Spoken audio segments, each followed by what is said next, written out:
I stood at the back of the room where no one thought I belonged. My hands were folded calmly in front of me, but my chest felt tight. They didn't acknowledge me. They didn't need to. In their minds, I had already been written out of the story. This was my husband's will reading, and I was treated like an afterthought, like a footnote, like something polite people tolerated and then ignored. The chairs closest to the lawyer were already taken. His children sat there, stiff and dressed in black that looked expensive and rehearsed. His sister sat beside them, chin raised, eyes sharp, guarding what she believed was hers. No one offered me a seat. I stayed standing. I had learned long ago that dignity didn't require permission. Welcome. Whether you're new here or you've been with us for a while, these are stories about families, power, and the moments that reveal who people truly are. Let us know where you're watching from, and if this kind of story hits close to home, consider staying with us. Evelyn Harper had been married to Richard Harper for 12 years. She was not young when she met him. She was not naive, and she never pretended to be impressed by the Harper name. That alone made his family uneasy. Richard had built an empire before he met her, but he was already tired by then. Tired of noise, tired of entitlement, tired of being surrounded by people who loved his wealth more than his presence. Evelyn brought him quiet. She listened more than she spoke. She noticed what others missed, and in a family built on hierarchy, that made her invisible. The lawyer cleared his throat and began. His voice was practiced, smooth, detached. He spoke about assets, about properties, about trusts and percentages. Richard's children leaned forward slightly with each line. They nodded when numbers pleased them. They frowned when delays were mentioned. Evelyn listened without expression.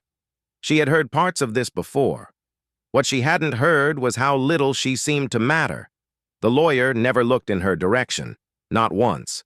When Evelyn's name finally appeared, it was brief. A sentence, 2 at most, a residence, a monthly allowance, appropriate provisions for the surviving spouse. That was how he phrased it. Richard's daughter exhaled through her nose. His son crossed his arms, satisfied. His sister allowed herself a small smile. It was over, as far as they were concerned. Evelyn lowered her eyes, not in defeat, but in restraint. I felt the familiar weight of being underestimated settle into the room. The lawyer paused. He flipped a page, then another. His movements slowed. He adjusted his glasses. "This will include an addendum," he said. The room shifted. Chairs creaked. Eyes lifted. Richard had always been meticulous. Addendums meant intention. The lawyer hesitated, then continued. This final section was sealed at the request of the deceased. Richard's sister straightened in her chair. His daughter leaned back, annoyed. "This is unnecessary," she muttered. The lawyer ignored her. He scanned the page once, then again. His expression changed, just slightly, not shock, recognition. He looked up for the first time since the reading began, and his eyes found Evelyn. "Mrs. Harper," the lawyer said. The sound of my name landed heavier than any number. The room went still. Evelyn met his gaze without flinching. "Yes," she replied calmly. "This section appoints you as the sole executor of the Harper estate," he continued. The words took a moment to register. Then the air changed. Richard's son laughed once, sharp and disbelieving. "That can't be right." But it was. The lawyer kept reading. Control of trusts, oversight of disbursements, authority to withhold funds under specific conditions, every inheritance tied to her approval. Richard's family stared at Evelyn as if she had spoken a language they didn't understand. She said nothing. She didn't need to. This was only the beginning, and the last page was still being read. The lawyer's voice continued, but the room was no longer listening. Richard's children stared at Evelyn as if she had stood up and changed shape. His sister's smile collapsed into something tight and brittle. Evelyn remained where she was, hands folded, posture unchanged. I could feel the shift clearly. Moments ago, I was invisible. Now every breath I took was being measured. The lawyer cleared his throat again, steadying himself. The executor holds full discretionary authority, he read, as outlined in Appendix C. Appendix C was not brief. It detailed conditions, education funds contingent on behavior, business interests requiring ethical compliance, real estate access dependent on cooperation. The Harper family had inherited wealth before. They had never inherited rules. Richard's son leaned forward now, voice tight. "This is absurd," he said. "You're saying she controls everything?" The lawyer did not look up. "I'm saying your father planned for everything." Evelyn remembered the night Richard asked her a quiet question, not long before he died. "Do you think people show their worst selves when money is involved?" she had answered honestly. "I think money just removes the need to pretend." Richard had smiled then, not warmly, relieved. The memory passed through her now like a confirmation. This was not an accident. "This is manipulation," Richard's sister snapped. Her voice cut sharply through the room. She turned toward Evelyn fully for the first time. "You knew about this, didn't you?" Evelyn met her gaze evenly. "I knew my husband," she said. That was all. No defense. No apology. The lawyer raised a hand slightly, reclaiming control. "Please," he said, "there is more." The next section addressed charitable foundations, hospitals, education grants, community programs long rumored but never confirmed, all of them placed under Evelyn's supervision. Richard's daughter shook her head slowly. "This doesn't make sense," she whispered. "He barely discussed these things with us." Evelyn listened. I had spent years watching what Richard shared and what he withheld. Silence had always been deliberate. The lawyer finally paused. He closed the folder carefully. "That concludes the reading," he said. No one moved. No one spoke. The room felt suspended, like a held breath. Then the questions came all at once. Objections, accusations, threats disguised as legal curiosity. Evelyn remained still. I let the noise pass through me without response. When the room finally quieted, the lawyer looked directly at Evelyn again. "You will need time to review your responsibilities," he said. "There will be meetings. There will be resistance," he added gently. Evelyn nodded once. "I expected that," she replied. Her voice was calm, but the room heard something else beneath it. Certainty. As the family gathered their coats and grievances, Evelyn remained behind. She approached the table slowly. Her fingers brushed the edge of the final page. I thought of the years I spent being tolerated, being dismissed, being underestimated. This was not a victory. It was a beginning. And for the first time since Richard's death, the room felt honest. The conference room emptied in fragments. Richard's children left first, voices low and sharp, already rehearsing arguments. His sister followed, phone pressed to her ear, anger replacing composure. Evelyn stayed behind again. The lawyer gathered his papers slowly, giving her space without comment. When the door closed, the silence felt different. Not hostile, expectant. I understood then that authority doesn't announce itself. It settles. Outside the building, the family regrouped. Richard's daughter paced the sidewalk, heels clicking against stone. "This is a delay tactic," she said. "We'll contest it." Her brother nodded, already scrolling through contacts. Their aunt listened, lips pressed thin. "She doesn't belong in this," she said.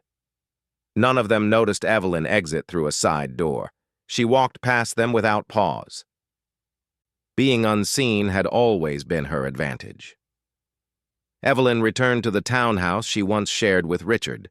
The house felt unchanged. The quiet was familiar. She set her bag down and stood in the entryway longer than necessary. This was where decisions had been discussed softly, without witnesses. She poured herself a glass of water and sat at the kitchen table. I let the weight of what was coming settle properly. Executor wasn't a title. It was exposure. By evening, the calls began. Law firms, advisors, former friends of Richard who suddenly remembered her name. Evelyn let most of them go to voicemail. She listened carefully to each message afterward. Tone mattered more than content. Some voices carried entitlement, others carried fear, very few carried respect. That told her everything she needed to know. Take a moment here. If stories about power shifting quietly resonate with you, consider subscribing. What happens next is where the truth sharpens. The lawyer arrived the next morning with a thin folder and a thicker expression. "Before we proceed," he said, "you should understand something." Evelyn gestured for him to sit. Richard anticipated resistance, he continued. He documented everything. Emails, video statements, handwritten notes, all sealed to activate only if the will was challenged. Evelyn felt a familiar steadiness return. Richard never moved without a second layer. They reviewed the first file together. It outlined the family's prior attempts to influence Richard. Requests disguised as concern. Pressure framed as loyalty. Evelyn recognized the language immediately. She had been present for some of it. Ignored during the conversations. Remembered afterward. "This confirms intent," the lawyer said quietly. Evelyn nodded. I had never doubted Richard's foresight. By noon, a formal challenge was filed. Richard's children claimed undue influence. His sister alleged manipulation. The language was aggressive, predictable. Evelyn read the filing without reaction. She had expected this step before the will was even read. I wasn't offended. I was prepared. She instructed the lawyer to proceed exactly as Richard outlined. That night, Evelyn opened a sealed envelope Richard had left behind. Inside was a single letter. No legal language, no instructions, just truth. "If they turn on you," he had written, "it means this worked." Evelyn folded the letter carefully and placed it back in the envelope. The path ahead was clear now. And the family had no idea how much of it he had already mapped. The first hearing was scheduled faster than expected. Money accelerated everything. Evelyn entered the courtroom alone. No entourage, no statement to the press. Across the aisle, Richard's family arrived together, unified by frustration. Their confidence rested on history. They had always spoken the loudest. I sat down without looking at them. The judge reviewed the challenge without expression. The lawyer for Richard's children argued influence, isolation, control. They painted Evelyn as invisible until it suited her. Evelyn's attorney responded with documentation, dates, timelines, signed acknowledgments. Every claim met a record. The room shifted as facts replaced assumptions. Silence followed each exhibit. During a recess, Richard's daughter approached Evelyn. Her tone was measured now. "You know this won't end here," she said. Evelyn met her eyes. "I know," she replied. There was no satisfaction in it, only accuracy. Power didn't need to threaten. It waited. The second file was released that afternoon. A recorded statement from Richard, made months before his death. He spoke calmly, clearly. He explained why he chose Evelyn. Not love, not loyalty, competence, trust under pressure. The family watched from their seats as the screen went dark. No one spoke afterward. I felt something shift inside me then, not relief, confirmation. Richard had seen them exactly as they were, and he had seen me clearly for the first time in public. That recognition mattered more than inheritance. It always had. The judge adjourned with no ruling yet. But the direction was unmistakable. The media noticed the pause. Speculation filled headlines. Anonymous sources spoke badly of Evelyn. Old photos surfaced, out-of-context quotes. She didn't respond. Instead, she authorized the third release, financial audits, Independent reviews. Proof of Richard's intent and her restraint. Noise collapsed under evidence. The family's unity fractured next. Private negotiations failed. Blame surfaced. Old resentments resurfaced. Evelyn was informed but uninvolved. She had learned long ago that collapse happens faster without interference. I wasn't waiting for revenge. I was waiting for clarity, and it was arriving on schedule. Late that night, Evelyn returned to the conference room where it began. She stood at the same table, the same chairs, the same silence. This time, it held certainty. The final page hadn't been read yet, but its weight was already present. I knew the ending before anyone else did. The final hearing was scheduled for a Friday morning. The room filled early. Reporters lined the walls. Legal observers whispered predictions. The family arrived separately now. No shared glances, no confidence. I took my seat with my hands folded. This was no longer about inheritance. It was about exposure. The judge opened with procedural language, brief, controlled. The challenge had narrowed. Only one issue remained. Authority, not money, not property. Who controlled distribution? The family's lawyer spoke first, cautious now. His voice lacked conviction, arguments softened by precedent. Evelyn's counsel stood next. He said very little. He didn't need to. The judge requested the final exhibit, the sealed appendix. The room leaned forward. Pages were passed. The lawyer adjusted his glasses. His tone changed mid-sentence. He slowed, paused, looked up, and spoke Evelyn's name. Everything tightened in that moment. The final page was read aloud.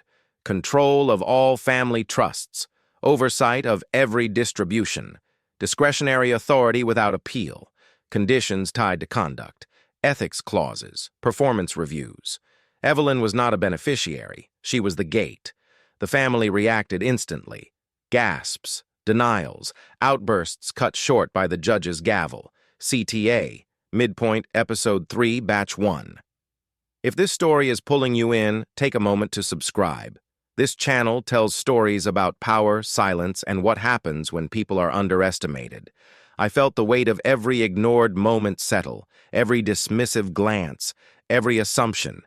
Richard had designed this with precision, not to punish, to reveal. They would receive everything they wanted, only if they earned it. Only if they changed. And they knew they wouldn't. The judge ruled swiftly. The will stood. The challenge was denied. Authority transferred immediately. There was no applause, no celebration, just a collective understanding that the balance had shifted permanently. The family sat frozen. Evelyn stood when instructed. She nodded once. Outside the courthouse, microphones surged. Questions fired rapidly. Did you plan this? Is this revenge? Evelyn stopped briefly. She answered one question only. This was my husband's decision. Then she walked away. Silence followed her steps. That afternoon, letters were sent.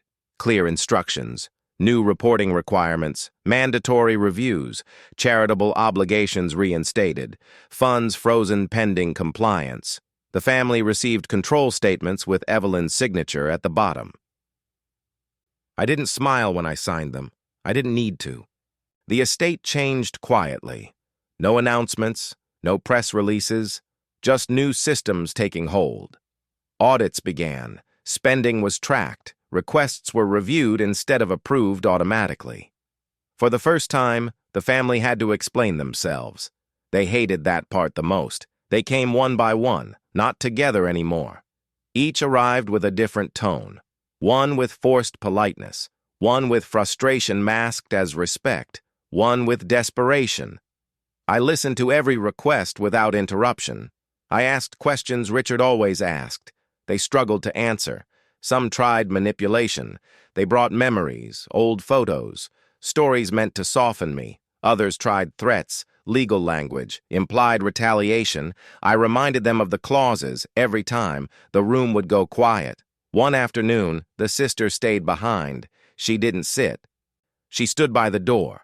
She asked why Richard trusted me. Not loved, trusted. I told her the truth, because I listened when no one else did. She left without replying. I thought about Richard often, not with sadness anymore, with clarity. He had seen this future, every conflict, every reaction. This was never about giving me power. It was about removing theirs, quietly, legally, completely. Months passed, the trust stabilized.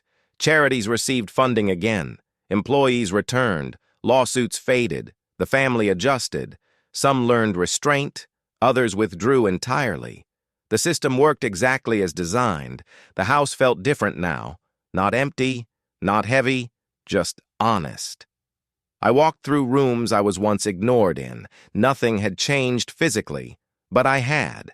And they knew it. The will reading had ended months ago. But its final page never stopped being read. Every decision, every request, every consequence.